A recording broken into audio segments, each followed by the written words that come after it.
ED को WhatsApp message करके पेश होने से अरविंद केजरीवाल ने इनकार कर दिया। इसके बाद ईडी ने अपने अगले कदम की तैयारियां शुरू कर दी हैं, लेकिन दूसरी तरफ बीजेपी और साथ ही कांग्रेस ने भी केजरीवाल के खिलाफ मोर्चा खोल दिया है। केजरीवाल के खिलाफ कांग्रेस के खुलकर सामने आने के बाद ये साफ हो गया कि विपक्षी इंडी गठबंधन में केजरीवाल की दाल नहीं गलने वाली और कांग्रेस आम आदमी पार्टी के साथ कोई समझौता नहीं करने वाली।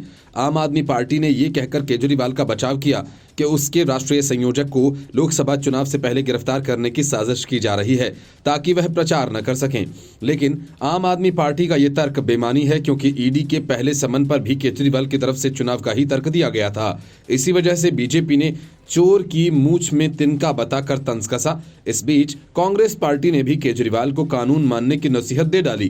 कांग्रेस नेता संदीप दीक्षित और राशिद अल्वी ने कहा कि केजरीवाल को कानूनी प्रक्रिया का पालन करना चाहिए, क्योंकि जांच एजेंसीज को पहले से पता नहीं होता कि चोर कौन है।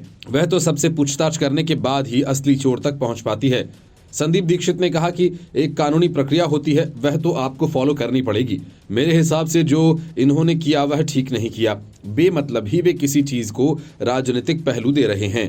हम मानते हैं कि कई बार ईडी, इनकम टैक्स और सीबीआई को देखा गया कि वे राजनीतिक रूप से काम करते हैं, लेकिन जो कानूनी प्रक्रिया है वह तो आपको करनी है।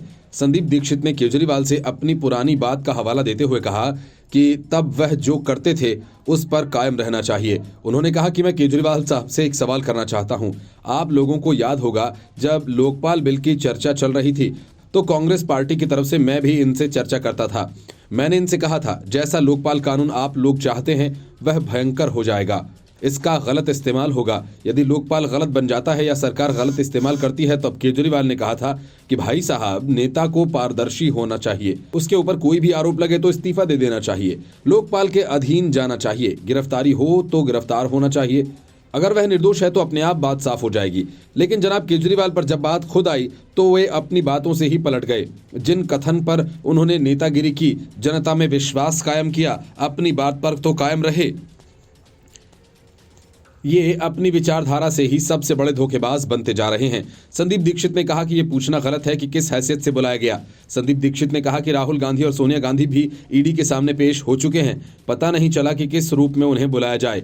जांच के दौरान तो गवाह, अभियुक्त जिन पर संदेह होता है सबसे बात की जाती है। पुलिस को शुरुआत में थोड़ी पता होता है कि कौन दोषी है। ये कह देना कि किस हैसियत से बुलाया, आपकी भी वही हैसियत है जो सामान्य आदमी की होती है। हम पर कोई केस बनेगा तो क्या इतना मौका मिलेगा? पुलिस आती और घसीट कर ले जाती, जैसे पंजाब में इनके लोगों ने कांग्रेस के नेताओं को घसीट कर गिरफ्तार किया। संदीप दीक्षित के अलावा कांग्रेस के वरिष्ठ नेता राशिद अल्वी ने भी कहा कि केजरीवाल को ईडी के सामने जाना चाहिए था। उन्होंने कहा कि ज्यादा बेहतर होता कि केजरीवाल सामने जाते। देश निगाहें लगाए बैठा है, ईडी उनके साथ क्या करती है। अगर वे ईडी के सामने नहीं जाते हैं तो अदालत से वारंट जारी करवाकर उन्हें गिरफ्तार कर सकती है। उनके पास सबूत हैं या नहीं वह अलग चीज है। यदि वह चले जाते तो ज्यादा बेहतर होता।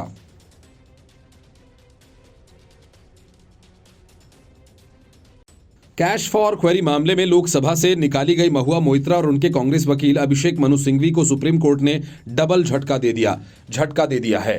कारोबारी दर्शन हीरानंदानी से रिश्वत लेकर संसद का लॉगिन पासवर्ड उसे देने और उसकी तरफ से गौतम अडानी के खिलाफ सवाल पूछे जाने को लेकर फंसने और फिर लोकसभा से निकाले जाने के बाद महुआ मोइत्रा सुप्रीम कोर्ट में अपने निष्कासन को चुनौती देने गई थी और चाहती थी कि उनका निलंबन रोक दिया जाए और मामले की सुनवाई फरवरी में हो। लेकिन सुप्रीम कोर्ट ने राहत देने से इनकार करते हुए महुआ मोइत्रा की दोनों याचिकाओं को ठुकरा दिया। महुआ मोइत्रा ने लोकसभा से अपने निष्कासन को चुनौती देते हुए सुप्रीम कोर्ट का दरवाजा खटखटाया है, जिसकी जस्टिस संजीव खन्ना और जस्टिस दीपांकर दत्ता की बेंच सुनवाई कर रही है। इससे पहले महुआ मोइत्रा के वकील अभिषेक मनु सिंघवी ने कहा कि महुआ को केवल अपनी लॉगिन आईडी साझा करने के कारण निष्कासित किया गया। रिश्वत के आरोपों पर गौर करना होगा। सिंघवी ने कहा कि मैं 18 साल तक संसद का सदस्य रहा। कोई भी व्यक्ति ऑपरेट करने के लिए सिर्फ पासवर्ड नहीं दे सकता, एक ओटीपी भी सिर्फ उसके पास ही आता है। यहाँ पासवर्ड साझा करने के विरुद्ध किसी भी नियम के बिना निष्कासित कर दिया गया। जो नियम लागू हैं वो हैकिंग से संबंधित हैं। सिंघवी ने आगे कहा कि ये वास्तव में एक सांसद के आरोपों पर आधारित है। विरोधाभासों के बावजूद मुझे बहस करने की अनुमति नहीं मिली। उन्होंने आगे कहा कि क्या ऐसे मामूली आधार पर किसी सांसद को निकाला जा सकता है? ओटीपी को मैंने अपने नॉमिनी सदस्य को ही शेयर किया था। इसके बाद सुप्रीम कोर्ट ने महुआ मोइत्रा की याचिका पर लोकसभा के सेक्रेटरी जनरल से 3 हफ्ते में जवाब मांगा। महुआ मोइत्रा को 8 दिसंबर को पेश की गई कैश फॉर क्वेरी में एथिक्स कमेटी की रिपोर्ट पर चर्चा के बाद लोकसभा से निष्कासित कर दिया गया था। महुआ मोइत्रा को कारोबारी दर्शन हिरानंदानी से कथित तौर पर उपहार लेने के बदले में सवाल पूछने और उनके साथ संसद वेबसाइट की लॉग इन आईडी और पासवर्ड साझा करने के लिए अनैतिक आचरण का दोषी ठहराया गया था और 8 दिसंबर 2023 को लोकसभा की उनकी सदस्यता समाप्त कर दी गई थी। उन्होंने अपने निष्कासन को उच्चतम न्यायालय में चुनौती दी है। न्यायालय मामले पर 3 जनवरी 2024 को सुनवाई करेगा। संसद की सदस्यता रद्द होने के बाद महुआ मोइत्रा को सरकारी बंगला भी खाली करने को कहा गया, लेकिन महुआ सरकारी बंगला भी खाली करने को तैयार नहीं हुई और मामले को लेकर कोर्ट पहुंच गई। बंगला खाली नहीं करने के पीछे की महुआ की दलील थी कि टीएमसी ने उन्हें बंगाल की कृष्णानगर सीट से लोकसभा का उम्मीदवार बनाया है। चुनाव लड़ने के लिए उन्हें दिल्ली में एक घर चाहिए क्योंकि उनके पास अपना कोई घर नहीं, इसलिए वो सरकारी बंगला खाली नहीं करेंगी।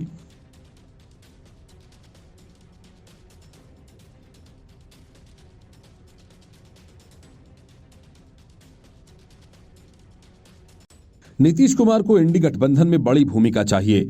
ये बात तो पटना में हुई पहली बैठक से होती रही, लेकिन नीतीश कुमार को कोई भूमिका नहीं दी गई। लेकिन जब से नीतीश कुमार दिल्ली बैठक से नाराज होकर निकले, अपनी पार्टी के राष्ट्रीय अध्यक्ष ललन सिंह को पद से हटाया, उसके बाद से ये खबर सुनियोजित तरीके से फैलाई गई कि नीतीश कुमार के गठबंधन का संयोजन बनाया जाना था, लेकिन कुछ हो गया। उसके बाद से लेकर अब तक बातचीत हो रही है। ऑफर दिया जाएगा, ऑफर दे दिया गया और बात यहां तक आ पहुंची कि लालू प्रसाद की मौजूदगी में मल्लिकार्जुन खड़गे ने नीतीश कुमार से बात की और कहा कि उनको लेकर विचार किया जा रहा है। लेकिन बड़ी बात यह कि ना तो नीतीश कुमार और उनकी पार्टी और उनके कांग्रेस ने ही इसकी कोई पुष्टि की है, मतलब कि सारी बातें हवा हवाई हैं। कांग्रेस नेता मीम अफजल ने कहा कि नीतीश कुमार को संयोजक बनाने का सवाल ही नहीं उठता। मल्लिकार्जुन खड़गे, लालू यादव और नीतीश कुमार की किसी बैठक से इनकार कर दिया, लेकिन खबर यह आई कि कांग्रेस अध्यक्ष मल्लिकार्जुन खड़गे की नीतीश कुमार और लालू यादव के साथ बैठक हुई। इस बैठक में सीट शेयरिंग के साथ साथ नीतीश कुमार को गठबंधन का संयोजक बनाने को लेकर चर्चा हुई। अब ऐसे में सवाल ये उठता है कि आखिर ये असमंजस की स्थिति क्यों बन रही है। नीतीश कुमार की बड़ी भूमिका तय करने के लिए जेडीयू नेताओं के द्वारा लगातार मांग की जा रही है। अब चुनाव के लिए चंद महीनों का इंतजार बचा है। इसके बाद भी तस्वीर साफ नहीं हो पा रही है। इससे पहले संजय झा ने गठबंधन में नीतीश कुमार को मिलने वाली विशेष जिम्मेदारी की चर्चा को लेकर कहा कि उन्हें कोई जानकारी नहीं। इसके अलावा आरजेडी सांसद मनोज झा ने नीतीश कुमार को संयोजक बनाए जाने की बात कही। उन्होंने कहा कि ऐसी जानकारी नहीं है, वे भी खबरों में सुन रहे हैं, अभी तक कुछ ठोस नहीं है। इतना ही नहीं, नीतीश के एक और करीबी मंत्री विजय चौधरी ने भी इस बैठक की जानकारी नहीं होने की बात कही। इस पूरे प्रकरण पर बीजेपी की भी प्रतिक्रिया सामने आई। केंद्रीय मंत्री नित्यानंद राय ने मंगलवार को कहा कि नीतीश कुमार को इंडी गठबंधन संयोजक बनाए या न बनाए, इससे कोई फर्क नहीं पड़ता। उन्होंने कहा कि नीतीश कुमार का जनाधार खत्म हो चुका है। प्रधानमंत्री नरेंद्र मोदी के सामने कोई भी चेहरा नहीं है। आगामी लोकसभा चुनाव के लिए सीट बंटवारे के फॉर्मूले का निर्णय लेने के लिए पिछले सप्ताह कांग्रेस ने राज्य इकाइयों के साथ कई बैठकें की।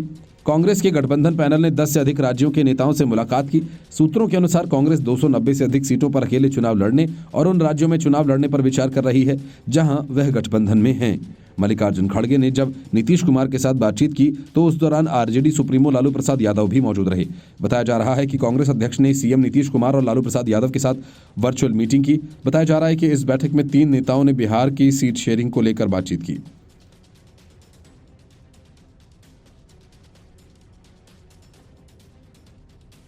खुद को ईमानदार बताओ और दूसरों पर झूठे आरोप लगाकर चोर कह दो। अरविंद केजरीवाल और उनकी पार्टी इसी लाइन पर चलती है, उनकी पूरी सियासत इसी पर सिमटी है। इन्हीं 2 लाइंस के दम पर आम आदमी पार्टी पहले दिल्ली और अब पंजाब की सत्ता पर काबिज हो गई, लेकिन अब यही 2 लाइनें केजरीवाल की पार्टी पर भारी पड़ती नजर आ रही हैं। ईमानदारी का सर्टिफिकेट बांटने वाले की बेईमानी के किस्से जैसे जैसे सामने आने लगे, एक के बाद एक केजरीवाल के फर्जी ईमानदार नेता सलाखों के पीछे जाने लगे। अब बारी केजरीवाल की भी आ गई, जो ईडी के डर से हर दिन कोई ना कोई बहाना खोज निकालते हैं, लेकिन उनके सवालों का जवाब नहीं देते।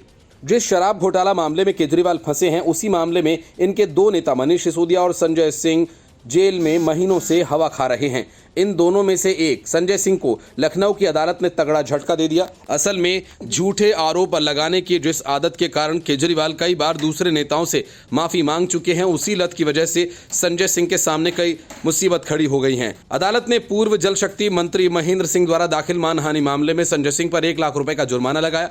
अदालत ने आदेश दिया भाजपा नेता महेंद्र सिंह के विरुद्ध टिप्पणियों को तत्काल सभी सोशल मीडिया अकाउंट से हटाया जाए। सिविल जज सीनियर डिवीजन ने फैसला सुनाया। दरअसल 2 साल पहले उत्तर प्रदेश के तत्कालीन जल शक्ति मंत्री महेंद्र सिंह ने झूठे आरोप लगाने के मामले में लखनऊ कोर्ट में मानहानि का मुकदमा दर्ज किया था। कोर्ट ने अपने विस्तृत आदेश में संजय सिंह पर टिप्पणी करते हुए कहा कि प्रेस कॉन्फ्रेंस कर निराधार आरोप लगाना संजय सिंह की आदत बन गई है। वे अपने आरोपों के पक्ष में कोई मजबूत सबूत पेश नहीं कर पाए, जबकि महेंद्र सिंह बीजेपी के एक जिम्मेदार नेता है और उनकी छवि एक सम्मानित राजनेता की है। कोर्ट ने आदेश दिया कि संजय सिंह अगर 2 महीने के भीतर 1 लाख रुपए का जुर्माना नहीं चुकाते तो उनके फैसले की तारीख से 6% ब्याज सहित जुर्माना देना होगा।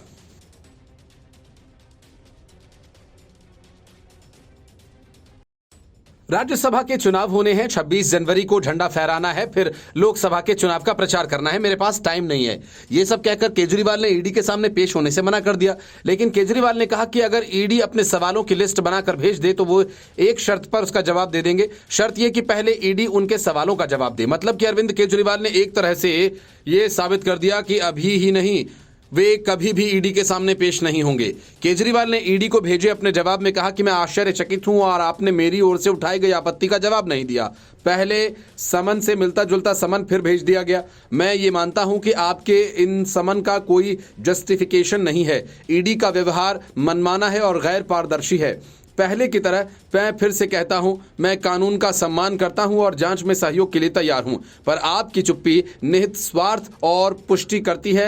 मैं कई ऐसे सवाल जानता जिसमें समन अपने वाले व्यक्ति के पूछने पर प्रवर्तन निदेशालय ने विस्तृत स्पष्टीकरण दिया। मैं फिर से आपसे मांग करता हूं, आप मेरे सवालों का जवाब दें ताकि मैं इस जांच की मंशा दायरे को ठीक से समझ सकूं। हर बार समन मेरे तक पहुंचने से पहले मीडिया में पहुंच जाते हैं। इससे सवाल उठता है कि इस समन का उद्देश्य कोई जांच करना है या मेरी प्रतिष्ठा को धूमिल करना। असल में ईडी को इतना कुछ लिखने के पीछे केजरीवाल का डर है। भ्रष्टाचार के खिलाफ ही आम आदमी पार्टी का गठन करने वाले केजरीवाल अपने राजनीतिक जीवन के एक मुश्किल संकट से गुजर रहे हैं। दिल्ली बीजेपी के सीएम पर भ्रष्टाचार का आरोप लग रहा है। ईडी ने केजरीवाल को अपने पास पेश होने के लिए 3 बार समन भेजा है। केजरीवाल इसे केंद्र सरकार की साजिश बता रहे हैं। आम आदमी पार्टी ने कहा कि केजरीवाल को चुनाव प्रचार से रोकने के लिए साजिश रची जा रही है। बीजेपी और कांग्रेस केजरीवाल पर भ्रष्टाचार को लेकर हमला बोल रही है। दिल्ली शराब घोटाला मामले में ही मनीष सिसोदिया और संजय सिंह इस वक्त जेल में हैं और अब डर यह है कि ईडी केजरीवाल को भी गिरफ्तार कर सकती है। केजरीवाल की पार्टी कह रही है कि सीएम ईडी की जांच में सहयोग को तैयार है, लेकिन उनको भेजा गया समन पूरी तरह से गैर कानूनी है। असल में आम आदमी पार्टी के लिए अभी दोहरी मुसीबत आ गई है। पार्टी के 2 बड़े नेता जेल में हैं और सीएम केजरीवाल को भी ईडी का समन आ चुका है। कुछ महीने बाद ही लोकसभा के चुनाव होने वाले हैं। पार्टी दिल्ली और पंजाब में चुनाव की तैयारियों में जुटी हुई है। अगर इस पर केजरीवाल की गिरफ्तारी हो जाती है तो पार्टी के लिए यह बड़ा झटका होगा। केजरीवाल पार्टी के स्टार प्रचारक हैं और अगर ईडी उन्हें गिरफ्तार करती है तो पार्टी के चुनावी भविष्य पर असर पड़ता तय है। हालांकि अभी तक केजरीवाल ईडी के सामने पूछताछ के लिए पहुंच ही नहीं पाई। बीजेपी तो आरोप लगा रही है कि केजरीवाल थर-थर कांप रहे हैं, लेकिन केजरीवाल भी राजनीतिक दांवपेच में जुटे हैं। फिलहाल केजरीवाल ईडी के समन से बच रहे हैं। पार्टी की कोशिश है इस मामले को जितना देर तक खींचा जा सकता है खींचा जाए। केजरीवाल आरोप लगाते रहे हैं। बीजेपी 2024 के चुनाव से पहले विपक्षी आवाज को दबाने की कोशिश कर रही है। पार्टी अब ईडी के समन का जवाब कानून के मुताबिक देने की बात कह रही है, लेकिन जिस तरह से बीजेपी अब केजरीवाल को कट्टर बेईमान बता रही है, इसका असर लोकसभा चुनाव में देखने को मिल सकता है। क्योंकि केजरीवाल भ्रष्टाचार के खिलाफ ही चुनकर आए थे। राजधानी में लोकसभा की 7 सीटें हैं। अभी सभी सीटों पर बीजेपी के सांसद हैं। केजरीवाल को भ्रष्टाचार के मुद्दे पर घेरकर बीजेपी आप पर मानसिक बढ़त बनाना चाह रही है। नकली दवा घोटाले की गूंज अभी शांत भी नहीं हुई थी कि दिल्ली में करीब 223 करोड़ के घोटाले का एक और मामला सामने आ गया। इस मामले के उजागर होने के पहले ही मुश्किलें अरविंद केजरीवाल के लिए और बढ़ गई हैं। दिल्ली के उपराज्यपाल ने घोटाले की जांच सीबीआई को सौंप दी है। दिल्ली सरकार के वन और वन्य जीव विभाग के 2 अधिकारियों के खिलाफ 223 करोड़ रुपए के कथित एफडी घोटाला मामले की जांच अब सीबीआई करेगी। अक्टूबर 2022 में यह मामला संज्ञान में आया था, तब इसकी सीबीआई जांच की सिफारिश की गई थी। सीबीआई ने विभाग द्वारा बैंक ऑफ बड़ौदा में सावधि जमा के रूप में 223 करोड़ रुपए के निवेश में कथित जालसाजी और धोखाधड़ी की जांच के लिए मामला दर्ज किया था। प्राप्त जानकारी के अनुसार बैंक ऑफ बड़ौदा के senior branch manager LA Khan समेत वन एवं वन्य जीव विभाग के अज्ञात अफसर और बैंक ऑफ बड़ौदा में अज्ञात अफसर के खिलाफ IPC की धारा 120B, 409, 420, 467, 468, 471 आदि धाराओं में मामला दर्ज हुआ है। दिल्ली सरकार के वन और वन्य जीव विभाग की तरफ से बैंक ऑफ बड़ौदा की पहाड़गंज ब्रांच को 223 करोड़ रुपए का surplus fund release management board fund के नाम पर FDI में इन्वेस्ट करने के नाम पर जारी किया। बैंक के senior branch manager LA Khan ने 223 करोड़ रुपए की bank of Baroda Paharganj branch की दिल्ली में अर्बन सेंटर इंप्रूवमेंट बोर्ड के नाम पर अकाउंट में ट्रांसफर किए, जो कि एक फर्जी अकाउंट था। जानकारी जब वेरीफाई की गई तो पता चला कि दिल्ली सरकार के वन विभाग ने फिक्स्ड डिपॉजिट स्कीम, जिसे रिज मैनेजमेंट बोर्ड फंड के नाम से 223 करोड़ रुपए का फंड अप्रूव किया और एक साल बाद ये amount bank of Baroda Paharganj branch से SBI IP एक्सटेंशन में ट्रांसफर कर दिया गया। जांच में पता चला कि बैंक ऑफ बड़ौदा के senior bank manager LA Khan ने वन एवं वन्य जीव विभाग के अज्ञात अफसर के साथ मिलकर गलत तरीके से फर्जी लेटर के सहारे 223 करोड़ रुपए Delhi urban centre improvement board के अकाउंट में ट्रांसफर किए। बैंक मैनेजर ने रिज मैनेजमेंट बोर्ड के नाम से फर्जी FDI स्कीम के लेटर वन एवं वन्य जीव विभाग को जारी कर दिए। जांच के बाद बैंक अधिकारियों के खिलाफ भी मुकदमा दर्ज हुआ था। अब उपराज्यपाल ने अधिकारियों के खिलाफ मुकदमा चलाने की अनुमति दी है। Bureau report, news of India. High court के सामने कब्र खोदकर 28 शवों को बाहर निकालने वाली 30 तासी तलवार ने जो दलीलें दी, अरविंद केजरीवाल ने भी ईडी के तीसरे समन को इग्नोर करने के लिए वही बातें कही। ये राजनीति से प्रेरित है और इसका लक्ष्य चुनाव प्रचार से रोकने का है। शराब घोटाला मामले में फंसे अरविंद केजरीवाल ने ईडी को पत्र लिखकर समन को अवैध करार दिया। आम आदमी पार्टी का कहना है कि अरविंद केजरीवाल एजेंसी के साथ सहयोग करने के लिए तैयार हैं, लेकिन दावा किया कि उन्हें समन गिरफ्तार करने के इरादे से भेजा गया। पार्टी ने कहा कि चुनाव से ठीक पहले नोटिस क्यों भेजा गया। नोटिस केजरीवाल को चुनाव प्रचार करने से रोकने का एक प्रयास है। इस बात का अंदाजा पहले से था कि अरविंद केजरीवाल ईडी के तीसरे समन के बाद सामने पेश नहीं होंगे, इसलिए अब बीजेपी ने अरविंद केजरीवाल को अपने रडार पर लिया और सोशल मीडिया प्लेटफॉर्म X पर लिखा कि अरविंद केजरीवाल को किस बात का डर है। क्या उन्हें शराब नीति मामले में जेल में बंद मनीष सिसोदिया और संजय सिंह को अकेले छोड़ दिया है? केजरीवाल को ईडी के समन को नजरअंदाज करने के बजाय इंडी गठबंधन के नेताओं से भ्रष्टाचार के बारे में सबक लेना चाहिए, जो उन्हें अपने एक्सपीरियंस से फायदा दे सकते हैं। ईडी के तीसरे समन का जवाब देते हुए अरविंद केजरीवाल ने कहा कि वह ईडी दफ्तर नहीं जाएंगे। दरअसल ईडी ने दिल्ली शराब घोटाला केस में अरविंद केजरीवाल को 3 जनवरी को पेश होने के लिए समन भेजा था। अब ये स्पष्ट हो गया है कि सवाल यह है कि ईडी के तीसरे समन के इग्नोर करने के बाद अब क्या होगा। पहला तो ये कि ईडी के अधिकारी अरविंद केजरीवाल के घर पहुंच सकते हैं। अरविंद केजरीवाल के आवास पर ही ईडी पूछताछ कर सकती है। पुख्ता सबूत होने पर अरविंद केजरीवाल की गिरफ्तारी हो सकती है। ईडी अरविंद केजरीवाल से जुड़े सभी परिसरों की तलाशी अभियान चला सकती है। हालांकि मुख्यमंत्री की गिरफ्तारी के लिए बेहद पुख्ता सबूत होना जरूरी है। ईडी के पास दूसरे रास्ते भी हैं, जैसे कि वो अरविंद केजरीवाल के खिलाफ गैर जमानती वारंट के लिए भी कोर्ट का रुख कर सकती है या ईडी अरविंद केजरीवाल की गिरफ्तारी कर सकती है। केजरीवाल को ईडी ने आबकारी नीति से जुड़े धन शोधन के एक मामले में पूछताछ के लिए बुलाया था। इससे पहले उन्हें ईडी ने 2 नवंबर और 21 दिसंबर को पेश होने के लिए समन जारी किया था, लेकिन केजरीवाल ईडी के समक्ष पेश नहीं हुए। दिल्ली शराब घोटाला मामले में मनीष सिसोदिया और संजय सिंह गिरफ्तार हो चुके हैं। फिलहाल वे सलाखों के पीछे हैं। इससे पहले आम आदमी पार्टी प्रवक्ता प्रियंका कक्कड़ ने साफ कर दिया था कि ईडी के नोटिस पर कानून के मुताबिक कदम उठाया जाएगा। उनसे सवाल किया गया था कि क्या केजरीवाल ईडी के सामने पेश होंगे। इस पर प्रियंका ने कहा कि इस सवाल का जवाब हमारी कानूनी टीम बेहतर ढंग से देगी। हम कानून के मुताबिक काम करेंगे। केजरीवाल को 2 नवंबर और 21 दिसंबर को भी समन जारी किया गया था, मगर उन्होंने पेश होने से इनकार कर दिया था।